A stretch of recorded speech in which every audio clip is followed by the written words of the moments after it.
ಏನು ಬಾವಾ, white and white ಹಾಕ್ಕೊಂಡು ಮಿಂಚಿದ್ದೆ. ಇರಲಿ. ಅಲ್ಲ ಕಡೆ ಬಾಬಾ ಇದ್ದ, ನನಗೊಂದು ಡೌಟು.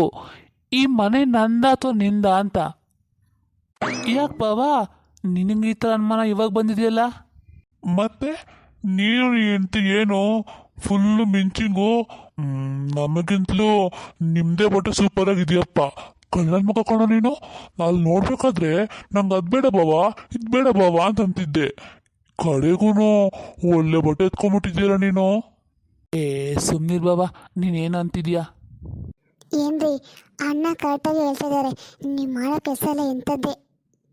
ನಾನು ನಿಮ್ಗೆ ಎಷ್ಟು ಹೇಳಿದೆ, ಈ ಥರ ಬಟ್ಟೆ ಬೇಡ ರೀ, ಸಿಂಪಲ್ ತೊಗೊಳ್ಳೋಣ ಅಂತ. ನೋಡ್ರಿ, ಇವಾಗ ಎಲ್ಲರೂ ಗಂಟ್ಲು ನಮ್ಮದೇ ಜಿಗಿ ಅಂತಿದೆ. ಒಳ್ಳೆ ಜಾತ್ರೆ ಇದ್ದಂಗಿದೆ ಅನಿಸುತ್ತೆ. ಲೇ ಸುಮ್ಮನಿರೇ, ಜಾತ್ರೆನೂ ಇಲ್ಲ ಸಂತೆನೂ ಇಲ್ಲ, ನಮ್ಮಿಬ್ಬರು ಡ್ರೆಸ್ಸು ಸೂಪರಾಗಿದೆ. ಏನೋ ಅಪ್ಪ, ನನಗಂತೂ ತುಂಬ ತಿಂದ್ಕೊಳ್ಳೋಕೆ ಆಗ್ತಾನೇ ಇಲ್ಲ ಇಲ್ಲಿ. ರೀ, ಪೂಜೆ ಎಲ್ಲ ಮುಗಿತಾನೆ, ನಾನು ಸ್ವಲ್ಪ ರೆಸ್ಟ್ ಮಾಡಲಾ?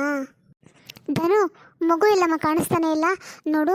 ಜನ ಹೋಗೋರು ಬಗೋರು ತುಂಬ ಜನ ಇದ್ದಾರೆ, ಹಾಗಾಗಿ ಮಗು ಸ್ವಲ್ಪ ಜೋಪಾನ ನೋಡ್ಕೊ ಆಯಿತಾ? ನಿನಗಂತೂ ಮಗು ಮೇಲೆ ಗಮನನೇ ಇರೋದಿಲ್ಲ.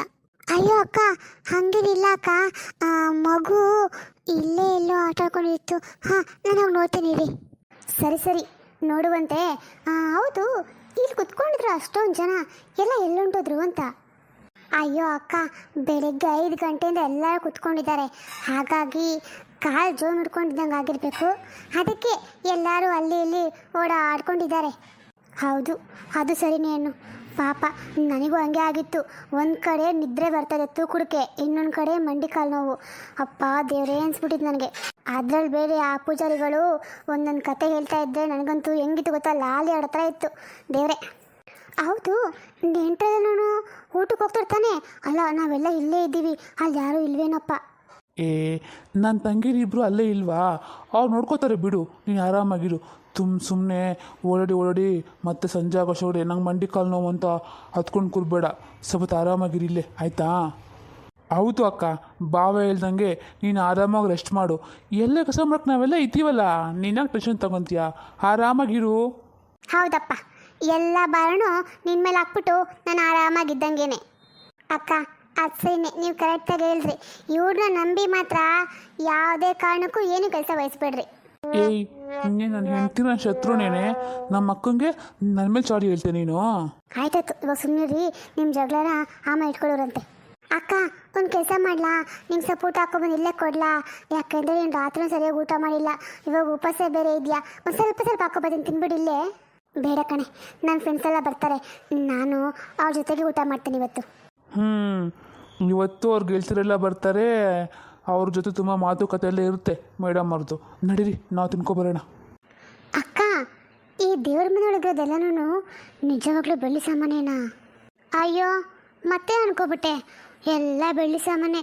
ಅದಕ್ಕೆ ಇವಾಗಿಂದ ಅಲ್ಲ ಕಣೆ, ಸುಮಾರು ವರ್ಷದಿಂದ ಎಲ್ಲ ಬೆಳ್ಳಿ ಸಾಮಾನು ಇಟ್ಕೊಂಡಿದ್ದಾರೆ. ಅಲ್ಲ ಕಣೆ ಅಕ್ಕ, ನಾನು ಇಷ್ಟು ಸರಿ ಬಂದಾಗೂ ಯಾವತ್ತೂ ನೋಡೇ ಇಲ್ವಲ್ಲ.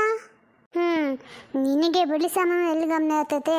ಯಾವಾಗಲೂ ಸೀರೆ ಅಂತ ಸೀರೆ ಕಡೆಗೆ ಹೋಗ್ತಿದ್ದೆ ಗಮನ. ಆದರೆ ನಾನು ಬಂದಾಗೆಲ್ಲ ಪ್ರತಿಯೊಂದು ಬೆಳ್ಳಿ ಸಾಮಾನು ನೋಡಿದ್ದೀನಿ, ಎಲ್ಲ ಇದೆ ಕಣೆ, ಇಂಥದ್ದಿಲ್ಲ ಅನ್ನಂಗಿಲ್ಲ. ದೀಪದಿಂದ ಹಿಡಿದು ಬೆಳ್ಳಿ ದೇವ್ರ ವಿಗ್ರಹ ತನಕ ಎಲ್ಲ ಬೆಳ್ಳಿದೇ ಇದೆ. ಅಂದರೆ ಇವಾಗ ಪಾಲಿಶೆಲ್ಲ ಸಿಕ್ಕಿರ್ಬೋದು, ಅದಕ್ಕೆ ಪಳಪಳ ಅಂತ ಇದೆ. ಅಲ್ಲ ಅಕ್ಕ, ಅಣ್ಣನ ನೋಡಿದ್ಯಾ ದೇವ್ರ ಮನೆ ಎಷ್ಟು ದೊಡ್ಡದಾಗಿ ಮಾಡಿದ್ದಾನೆ ಅಂತ? ಅಲ್ಲ, ಎಷ್ಟೊಂದು ದೊಡ್ಡದಾಗಿ ಬೇಕಿತ್ತಾ ಹೇಳು? ಅಯ್ಯೋ, ಇದ್ದರೆ ಇರಲಿ ಬಿಡೆ, ಅಣ್ಣ ಇವಾಗ ಎಷ್ಟು ಚೆನ್ನಾಗಿ ಮನೆ ಕಟ್ಟಿದಾನಲ್ಲ, ನಮಗೆ ಉಪಯೋಗ. ಯಾಕೆಂತ ಕೇಳು? ಯಾಕೆಂದರೆ ಅಣ್ಣಮ್ಮನ ಏನಂತ ಹೇಳು, ಮನೆ ಮೇಲೆ 2 ಮನೆ ಕಟ್ಸ್ಕೊಡ್ತೀನಿ ಅಂದಿಲ್ವಾ? ಒಂದು ನನಗೆ, ಒಂದು ನಿನಗೆ. ಹಾಗಾಗಿ ಅಣ್ಣನ ಮನೆ ಹೇಗಿರುತ್ತೋ ದಿಟ್ಟು ಹಾಗೆ ನಂದು ನಿಂದು ಮನೆ ಮಾಡಿಸ್ಕೊಳ್ಳೋಣ, ಸರಿನಾ? ನೀನು ನಿಜವಾಗೂ ಅಣ್ಣ ಹೇಳಿದ ಮಾತನ್ನ ಅಷ್ಟೊಂದು ಸೀರಿಯಸ್ ತಗೊಂಡ್ಬಿಟ್ಟಿದ್ಯಾ? ಅಲ್ಲ ಕಣೆ, ಅಣ್ಣ ಏನೋ ಅಂದ, ಹಾಗಂತ ಅದನ್ನು ಮಾಡೋಕ್ಕಾಗುತ್ತಾ? ಯೋಚನೆ ಮಾಡು. ಆ ಥರ ನಾವು ಆಸೆ ಪಡೋದು ತಪ್ಪು ಅಲ್ವೇನೆ? ತಪ್ಪಕ್ಕಾಗುತ್ತೆ? ಇಷ್ಟಕ್ಕೂ ನಾವೇನು ಕೇಳಿದ್ವಾ? ಅಣ್ಣ ತಾನೇ ಮಾಡೋಕೆ ಒಪ್ಕೊಂಡಿದ್ದು. ನೀನು ಸುಮ್ಮನಿರು. ನೀನು ಅಣ್ಣಗೆ ಹೇಳಕ್ಕೆ ಬಂದಾಗ ನೀನು ಹಾಗೆ ಹೀಗೆ ಅಂತ ಹೇಳ್ಬೇಡ, ಆಮೇಲೆ ಅಣ್ಣ ಮನಸ್ಸು ಬದಲಾಯಿಸ್ಕೊಂಡ್ಬಿಡ್ತಾನೆ. ಇದೆಲ್ಲನೂ ಅತ್ತಿಗೆಗೆ ಗೊತ್ತಾಗಕ್ಕೆ ಮೊದಲೇ ನಾವೆಲ್ಲ ಅಣ್ಣ ಹೇಳ್ದಂಗೆ ಒಂದು ವಿಲ್ ಮಾಡಿಸ್ಕೊಬಿಟ್ಟು ಚೆನ್ನಾಗಿರುತ್ತೆ ಕಣೆ. ಸದ್ಯಕ್ಕೆ ಇವಾಗ ಅದ್ರ ಬಗ್ಗೆ ಆಮೇಲೆ ಯೋಚನೆ ಮಾಡೋಣ. ಅಲ್ಲ ಕಣೆ, ಅಣ್ಣ ನಮ್ಗೇನು ಹೇಳೋದು ಹೇಳು, ಬಂದು ನೆಂಟರನ್ನ ಮಾತಾಡಿಸಿ ಊಟಕ್ಕೆ ಕಳಿಸಿ ಅಷ್ಟಕ್ಕೆ ಮೇಲೆ ಕೊಟ್ಟು ಕಳಿಸ್ರಿ ಅಂತ. ಆದರೆ ನಾವು ನೀವು ನೋಡು ಬಂದು ಇಲ್ಲಿ ನಿಂತ್ಕೊಂಡು ಮಾತಾಡ್ಕೊಂಡಿದ್ದೀವಿ. ಅಲ್ಲ ಕಣೆ, ಬಂದು ವಿಚಾರಿಸ್ಕೊಳಕ್ಕೆ ನಾವೇನು ಮನೆ ಕಳಿಸ್ತಾರ? ನಾವಿಷ್ಟು ಜನ ರೆಡಿಯಾಗಿದ್ದೀವಪ್ಪ, ಅಲ್ಲಿ ಓಡ್ಕೊಂಡಿರ್ಬೇಕು. ಅದನ್ನು ಬಿಟ್ಟು ಊಟದ ಮನೆಗೆ ಹೋಗಿ ಯಾರು ಊಟ ಮಾಡ್ತಾರೆ ಯಾರು ಬಿಡ್ತಾರೆ ಅಂತ ಚೆಕ್ ಮಾಡೋಕ್ಕಾಗುತ್ತಾ ಹೇಳು? ಅಯ್ಯೋ ಅಕ್ಕ, ನೀನಲ್ಲೇ ತಪ್ಪು ಮಾಡ್ತಾ ಇರೋದು.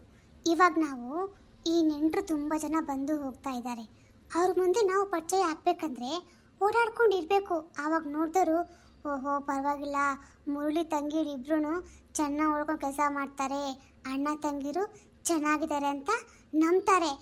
ಇಲ್ಲ ಅಂದರೆ ನಾವು ಹಿಂಗೆ ಸಿಡ್ಕೊಂಡು ಅಲ್ಲಿ ಇಲ್ಲಿ ಕೂತ್ಕೊಂಡಿದ್ರೆ ನಮಗೆ ಮರ್ಯಾದೆ ಕಮ್ಮಿ ಆಗುತ್ತೆ. ನಡಿ ಹೋಗೋಣ. ಹಂಗಂತ್ಯಾ? ಹೌದು, ನೀನು ಹೇಳ್ತದ್ದು ಒಂದು ರೀತಿಯಲ್ಲಿ ಸರಿಯಾಗೇ ಇದೆ. ಆದರೂ ಲತಾ, ನನಗೆ ಈ ಸೀರೆ ಅಂಗಡಿಲಿ ನೋಡಬೇಕಾದ್ರೆ ಅಷ್ಟೊಂದು ಇಷ್ಟ ಆಗಿರಲಿಲ್ಲ ಕಣೆ. ಆದರೆ ಇವಾಗ ನೀವು ಉಟ್ಕೊಂಡಿಲ್ಲ, ತುಂಬ ಚೆನ್ನಾಗಿ ಕಾಣಿಸುತ್ತೆ. ಅಯ್ಯೋ ನನ್ನ ಸೀರೆ ಬಿಡು ಅಕ್ಕ, ನಿನ್ನ ಸೀರೆ ಅಂತೂ ಎಷ್ಟು ಚೆನ್ನಾಗಿದೆ ಗೊತ್ತಾ. ಇದು ಮೈಸೂರು ಸೀರೆ ಅಲ್ವೇನೆ ಅಕ್ಕ? ನಾನು ಅದೇ ಥರ ತೊಗೋಬೇಕಾಗಿತ್ತು. ನಾನು ಹೊಸ ಡಿಸೈನ್ ಅಂತ ಇದು ತೊಗೊಳಕ್ಕೆ ಹೋದೆ, ನನಗೇನೋ ನಿನ್ನ ಸೀರೆ ಮೇಲೆ ಇಷ್ಟ ಆಗ್ತಾಯಿದೆಯಪ್ಪ. ಅಷ್ಟೇ ತಾನೇ, ಹೋಗಲಿ ಬಿಡು.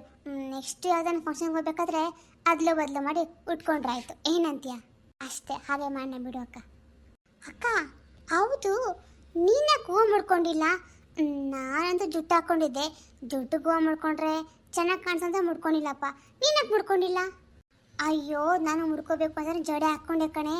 ಆದರೆ ಇದಳಲ್ಲ ಅದನ್ನು, ಅವಳೇನು ಮಾಡಿದ್ಲು ಅಂದರೆ ಅವಳಿಗೆ ಎಷ್ಟು ಬೇಕೋ ಅಷ್ಟು ಮುಡ್ಕೊಂಡ್ಲು, ಮಿಕ್ಕಿದ್ದನ್ನು ಹಂಗೆ ನೀಟಾಗಿ ಪ್ಯಾಕ್ ಮಾಡಿ ಫ್ರಿಜ್ಜಲ್ಲಿ ಇಟ್ಟಿದ್ದಾಳೆ. ನನಗ್ಯಾಕೋ ಕೇಳೋಕ್ಕೆ ಮನಸ್ಸಾಗಿಲ್ಲ. ಆಮೇಲೆ ನಾನೇ ಹೋಗಿ ಇಟ್ಕೊಳ್ಳೋ ಅಂತ ಅಂದ್ಕೊಂಡೆ, ಯಾಕೆ ಬೇಕು ಅಂತ ಹಾಗೆ ಸುಮ್ಮನೆ ಅವಳೇ ಮುಡ್ಕೊಳ್ಳಿ ಎಷ್ಟು ಬೇಕು ಅಷ್ಟು ಅಂತ. ಹೌದು, ನಾನು ನೋಡ್ತಾ ಇದ್ದೀನಿ, ಅವಳೇನು ಎಲ್ಲದಕ್ಕೂ ತಾನೇ ಮುಂದು ಅಂತ ಬರ್ತಾಳಲ್ಲ, ಯಾಕಂಗೆ ಅವಳು ಅಂತ. ಅಲ್ಲ, ಮಗು ಚಿಕ್ಕದಾಗಿದೆ, ಆದ್ರೂ ಅವಳಿಗೆ ಇವಾಗ ಮತ್ತೆ ಪ್ರೆಗ್ನೆಂಟ್ ಅಂತೆ ಕೇಳಿಸ್ಕೊಂಡ. ನನಗಂತೂ ಈ ಮಾತು ಕೇಳಿ ಎಷ್ಟು ಅಸಹ್ಯ ಆಯಿತು ಗೊತ್ತಾ ಅಕ್ಕ? ಹೌದು ಕಣೆ, ನನಗೂ ಹಂಗೆ ಅನ್ನಿಸ್ತು.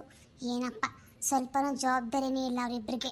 ಅದು ಸರಿ, ಅವನೇನು ಒಂದು ವಾರದಿಂದ ಇಲ್ಲಿದ್ದಾನಲ್ಲ, ಅವ್ನ ಕೆಲಸ ಕಾರ್ಯಕ್ಕೆಲ್ಲ ಹೋಗ್ತಾನೆ ಇಲ್ವಪ್ಪ?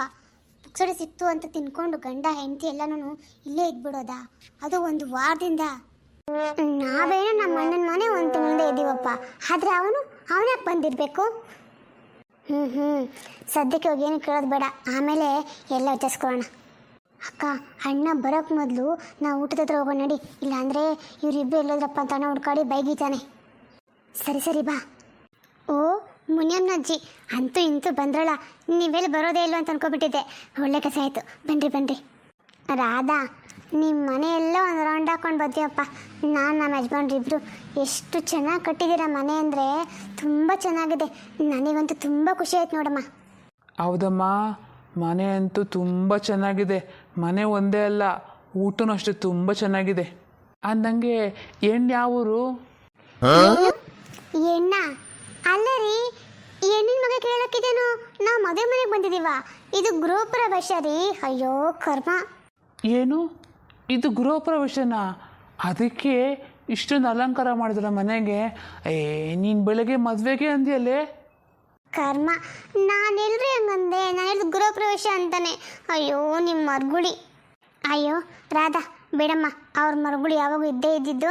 ಅಂದಂಗೆ ಈ ಸೀರೆ ನಿಮಗೆ ತುಂಬ ಚೆನ್ನಾಗಿ ಕಾಣುತ್ತೆ ಕಣೆ. ಈ ಬಣ್ಣ ಅಂತೂ ಎಷ್ಟು ಚೆನ್ನಾಗಿದೆ ಗೊತ್ತಾ? ಹೌದು, ಎಲ್ಲಿ ನಿಮ್ಗೆ ಹೆಸರೆಲ್ಲೂ ಕಾಣಿಸ್ತಾನೆ ಇಲ್ವಲ್ಲ? ಎಲ್ಲೋಗಿದ್ದಾರೆ, ಇನ್ನೂ ಬಂದಿಲ್ವಾ? ಇಲ್ಲ, ಅವರು ಬೆಳಗ್ಗೆನೆ ಬಂದಿದ್ದಾರೆ. ಅವರು ನಿಮ್ಮಾಗೆ ಅಲ್ಲಿ ಇಲ್ಲಿ ಇರ್ತಾರೆ. ನಾನು ಅವ್ರಿಗೋಸ್ಕರ ಕಾಯ್ಕೊಂಡಿದ್ದೀನಿ. ಬನ್ನಿ, ನೀವು ಊಟಕ್ಕೆ ಹೋಗಿ. ಅಯ್ಯೋ, ನಾವು ಊಟ ಮುಗಿಸ್ಕೊಂಡೇ ಕಣೆ ಬಂದಿರೋದು. ಹೌದಾ? ಊಟ ಹೇಗಿತ್ತು? ಊಟ ಅಂತೂ ಎಷ್ಟು ಚೆನ್ನಾಗಿತ್ತು ಅಂದರೆ ನನಗಂತೂ ಮತ್ತೊಂದು ಸಲ ತಿನ್ಬಿಟ್ಟು ಹೋಗ್ಬೇಕು ಅಂತ ಅಂದ್ಕೊಂಡಿದ್ದೀನಿ. ಹೋಗ್ಬೇಕಾದ್ರೆ ಖಂಡಿತ ಹಾಗೇ ಮಾಡಿ. ಸರಿ, ನಾವಿಬ್ಬರು ಒಳಗಡೆ ಕುಂತಿರ್ತೀವಿ. ಅಲ್ಲಿ ದೇವ್ರಿಗೆ ತುಂಬ ಚೆನ್ನಾಗಿ ಅಲಂಕಾರ ಮಾಡಿದ್ರಲ್ಲ, ಅಲ್ಲಿ ಸ್ವಲ್ಪ ಕಣ್ಣು ತುಂಬ ನೋಡ್ಕೊಂಡು ಅಲ್ಲೇ ಕೂತ್ಕೊಂಡಿರ್ತೀವಿ. ಆಯಿತು, ನೀನು ನಡೀರಿ, ನಾನು ಬರ್ತೀನಿ.